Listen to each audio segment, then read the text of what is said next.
ago, in the city of Benares, there once lived a great king, and his name was King Brahmadatta. He was loved by all the people in Benares, for instead of taxing people or making war, King Brahmadatta loved to garden, and of all the plants and trees in the city, his favorite was the blossom tree. It was said that even when Benares was but a small village by the river, the blossom tree was already an ancient plant. Some people believed that the blossom tree's roots went so deep that they went to the realm of the demons. Others believed that the blossom tree's great boughs touched heaven itself. King Brahmadatta loved the blossom tree because to him it was a poem of life. He spent a lot of time in its shade. But for all the time King Brahmadatta spent beneath the boughs of the blossom tree, he never once noticed the little kusha grass that grew around the tree, or the little chameleons that played around. No, he only had eyes for the blossom tree. But the spirit of the blossom tree knew all about the kusha grass, and its spirit, and the chameleons, for they had been friends for longer than time. One day the king was seated in his great throne room, with his wife, the queen, sipping tea, when something fell into his tea. "Something has fallen into my tea," he said. It was white. It floated. Then another bit fell. He looked up. The plaster was beginning to fall from the ceiling. "Plaster," he said. Suddenly there was a great rumble in the palace. "The palace is going to collapse," he cried.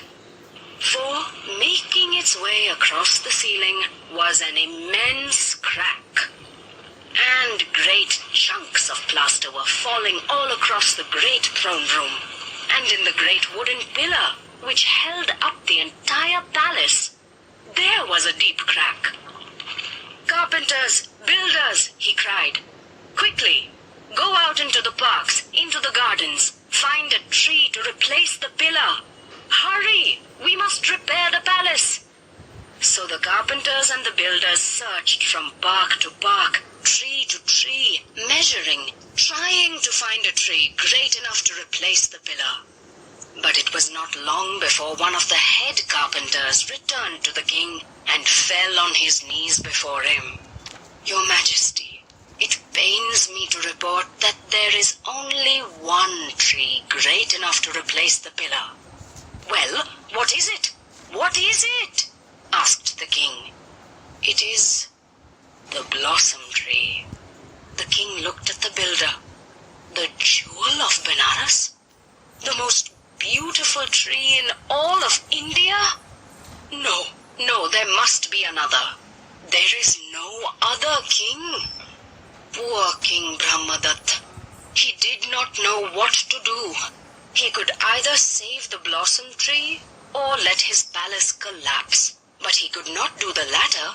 His servants, his family lived there. The people needed to see the king in the palace. It was too big a decision for the king, so he went that night out into the park to the blossom tree itself. Its mighty branches rose above him, and he could feel its immense spirit surging from the earth, up its trunk, out its boughs, out its leaves, down into the earth, into its roots again.